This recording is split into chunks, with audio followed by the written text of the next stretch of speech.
vamos a conversar respecto a lo que es el pronunciamiento que ha emitido la Corte Suprema a través de la casación 4374-2015 en Lima, respecto a la posibilidad de poder añadir el apellido materno del padre al apellido del hijo, ¿verdad? Así es. Cuando goce este apellido de prestigio. Y estamos nuevamente con el doctor Arturo Zapata Avellaneda.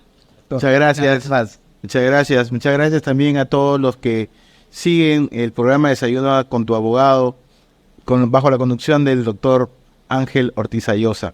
Sí, efectivamente, doctor, estamos en esta sesión dando a conocer esta novedosa decisión de la Corte Suprema de Justicia de la República, la Sala Civil Permanente de Lima, sobre esta casación 4374 que data del año 2015, que trae como innovación el de permitir que los hijos puedan adicionar el apellido materno de sus padres, ¿correcto?, al suyo, convirtiéndolo de esta manera en una especie de apellido compuesto. Sin embargo, nosotros cuando tomamos el Código Civil peruano, ¿correcto?, vamos a entender que uno de los derechos, no solamente constitucionales, sino también regulados en el Código Civil, es precisamente el derecho al nombre. ¿Y qué podemos decir del derecho al nombre? Que no es otra cosa que un vocablo por el cual una persona es designada y este vocablo es impuesto por sus progenitores al momento de inscribirlo a la RENIEC, al momento del nacimiento. Y corresponde, de acuerdo a lo que prescribe el artículo 20 del Código Civil, al hijo le corresponde el primer apellido del padre y el primero de la madre. Así es como funciona desde antiguo esta institución del derecho al nombre, pero una de las características precisamente del tema del derecho al nombre es su inmutabilidad, ¿correcto? En otras palabras, el nombre no puede ser modificado si no es por una razón que usted tiene que darle a conocer al juez, ¿correcto?, sobre la necesidad de querer hacer algún cambio del nombre. No adición del nombre, sino un cambio. Y en este caso, estamos hablando de un cambio de nombre, porque esta casación lo que está haciendo es incluir el apellido materno de su padre al primer apellido de quien lo ha solicitado. Es decir, el apellido de su abuela. Sí, claro, precisamente, veamos. Por ejemplo, mi nombre es Arturo Zapata Avellaneda. Y yo tengo mi hijo, y mi hijo es Arturo Zapata Ruiz. Si mi hijo, en algún momento llegada la notoriedad de su padre, quisiera él cambiarse su apellido y decir, yo quiero ser Arturo Zapata Avellaneda Ruiz, con esta casación lo puede hacer. Uh-huh. ¿Por qué? Porque esgrime las razones de esta resolución de la Corte Suprema en casación, de que quien lo solicita, correcto, el señor Juan Carlos Hermosa Noboa, tiene hermanas. Y una vez que tengan las hermanas, el apellido de sus progenitores prácticamente va a desaparecer.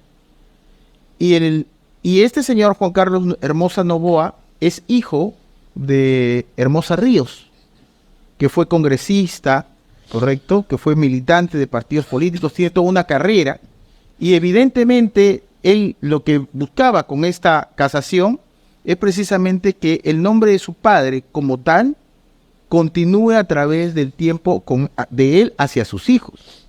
Y efectivamente eso es lo que logró con esta casación, el poder incorporar precisamente a su primer apellido, el apellido materno de su progenitor, en este caso de su padre.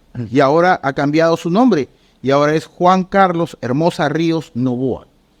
O sea, primero el apellido del madre, después el apellido de su padre, perdón, después el apellido de la madre y posteriormente el apellido de la abuela. Vuelvo a repetir, no. no es Usted así. dijo Arturo Zapata Avellaneda y su hijo es Arturo Zapata Ruiz. Ruiz. O sea, él se llamaría Arturo Zapata Avellaneda Ruiz. Ah, ya, en segundo. Claro. Primero los dos de los padres. Los dos apellidos del padre, tanto el apellido paterno y el apellido materno. Y a veces en lo personal, y aquí hablando ya en primera persona, a mí a veces me pasa que a veces más me conocen como el doctor Avellaneda que el doctor Zapata. Sí, sí. ¿No? Ya, o sea, a veces me dicen, sí, el doctor Avellaneda, entonces ese apellido a mi persona también me identifica. Yo lo puedo manejar de esa manera porque efectivamente mi nombre es ese. Pero si mi hijo quisiera el día de mañana que ese nombre, que puede haber logrado cierta notoriedad, quiera él también tener esa situación, puede hacerlo con esta casación. Porque si usted toma el Código Civil, no hay razones por las cuales pueda hacerse el cambio del nombre. Y al no existir razones en el Código Civil, corresponde a quien ejerce la defensa en el petitorio, al presentar el tema del proceso, en la etapa postulatoria, tiene que esgrimir cuáles son las razones para poder hacerlo. En este caso, el señor Juan Carlos Novoa, Hermosa Novoa, alega, correcto, que es hijo de Juan Bosco Hermosa Ríos, quien era el congresista de la República, y consideraba que los apellidos de su señor padre habían adquirido importancia, bien, con el transcurso de los años, en los aspectos social, económico, político, académico y familiar. Y asimismo, la popularidad de los apellidos de su señor padre, en forma conjunta como Hermosa Ríos, ha sido trasladada a su persona como el hijo de Juan Hermosa Ríos. Igualito les pasa a mis hijos, por ejemplo, el hijo o los hijos del doctor Zapata, o los hijos del doctor Avellaneda. Entonces, ahí viene el tema, ¿no?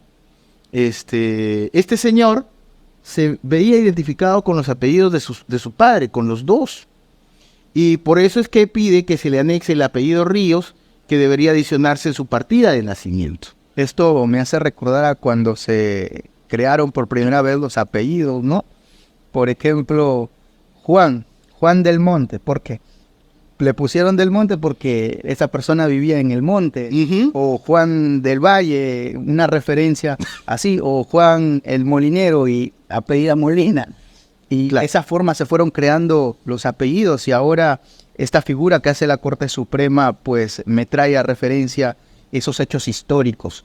Doctor, el artículo 29 del Código Civil que refiere o hace el orden de los cambio de adición del nombre dice nadie puede cambiar su nombre ni hacerle adiciones salvo motivos justificados y mediante autorización judicial debidamente publicada e inscrita. El cambio o adición del nombre alcanza, si fuera el caso, al cónyuge y a los hijos menores de edad. ¿Cuál es el fundamento de la Corte Suprema, o sea, ese fundamento justificado que para permitir este cambio de nombre? Sí.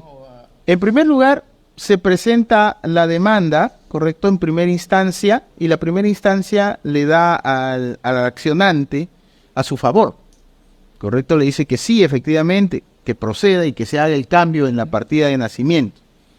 Sin embargo, RENIEC, que es emplazada al proceso, no está de acuerdo y apela.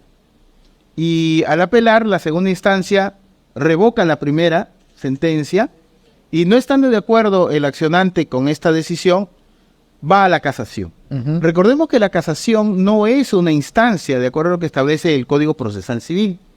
Sin embargo, generalmente se va a la casación en dos razones. La primera, cuando existe algún vicio en el tema de lo que es el debido procedimiento. Y el segundo es cuando hay una inadecuada interpretación de las normas, ¿correcto?, dentro de lo que es la sentencia que se apela en grado de casación, que se recurre en grado de casación. Entonces, me dio mucho gusto, dentro de los postulados, de los considerandos que tiene a bien esta Corte, en el numeral 4.6 encuentro las palabras de mi profesor, y así lo cita textualmente en la sentencia. Y lo voy a leer porque el doctor Enrique Barsi Rospigliosi fue mi profesor en la Universidad de Lima, cuando estudiábamos lo que es maestría, y precisamente él es un erudito en este tema, y menciona lo siguiente. En ese contexto, Enrique Barsi Rospigliosi considera 3 principios básicos que rigen la institución del nombre. Primero, la inmutabilidad, que es la que acaba de mencionar usted, que el nombre no puede cambiar. Segundo, la restricción en su elección, ¿ya? Porque nosotros no elegimos el nombre que tenemos, ¿correcto? A usted le han puesto Ángel y sus padres sabrán por qué le pusieron Ángel, ¿no es cierto? A mí mi padre me puso Arturo, porque en el tiempo en el que estaba gestándose yo como concebido, estaba leyendo mucho de esos temas de literatura y el rey Arturo, y por eso me pusieron ese nombre. A mi hermano le pusieron Napoleón porque leía mucho los temas de historia. Entonces, a mí me tocó mi nombre. Pero nosotros no lo elegimos. Son impuestos por nuestros progenitores. Ellos son los que tienen esa prerrogativa. Y algunas personas podrán tener el nombre que les guste, pero otros a lo mejor no. Y ellos deben tener también esa posibilidad de cambiarlo si es que existen situaciones específicas, y eso ya es por cada quien, para poder hacer ese cambio o adición. Entonces, por eso es que el doctor Barsi habla del tema de la restricción en su elección. Y finalmente, la dualidad del apellido, lo que encuentran sustento en la naturaleza pública del nombre, pero ceden frente al interés privado cuando el sujeto demuestra que su nombre merece un cambio. Así, respecto al apellido compuesto, el doctor Barsi Ropilios indica que en sus inicios se deba por la unión de un patrimonio y toponímico, que es lo que usted menciona, de los montes, de las casas, de las flores, de los ríos, ¿no es cierto? Del socorro, ¿no es cierto? Claro, perfecto, ¿no es cierto? ¿Ya? Toro, no sé por qué será, ya usted, ¿no es cierto? ¿Ya? No, y dice mucho vacuno. ¿Qué será, no es cierto? Y servía para entrelazar el nombre de una persona con el lugar en que vivía. Actualmente el apellido compuesto se caracteriza por haberse juntado 2 o más linajes, es decir, 2 o más apellidos en uno.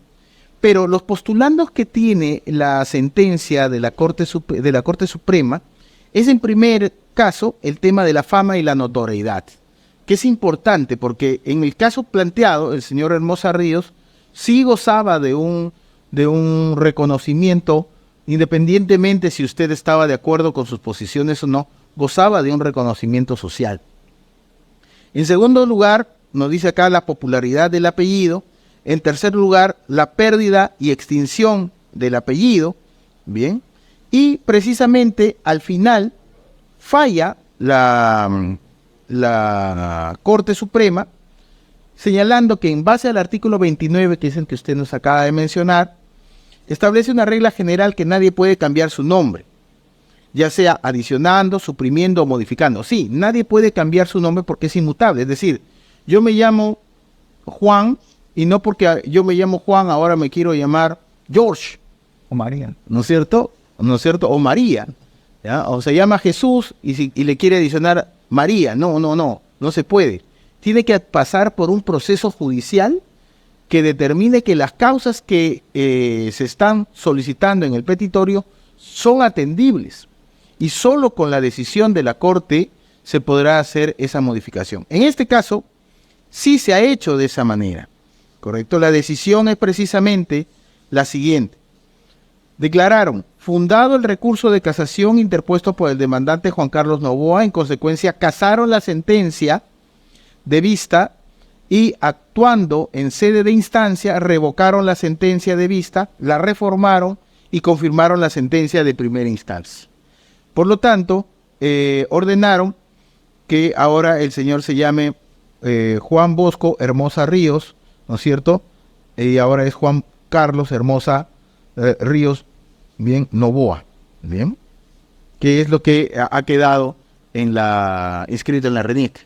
En conclusión, nadie puede cambiar su nombre como regla general, pero excepcionalmente, siempre que lo declare un juzgado, se lo puede hacer siempre y cuando existan razones justificadas. Claro, el nombre tiene varias características específicas. En primer lugar, la inmutabilidad no debería cambiar, salvo el caso que nosotros estamos analizando, por ejemplo, ahora.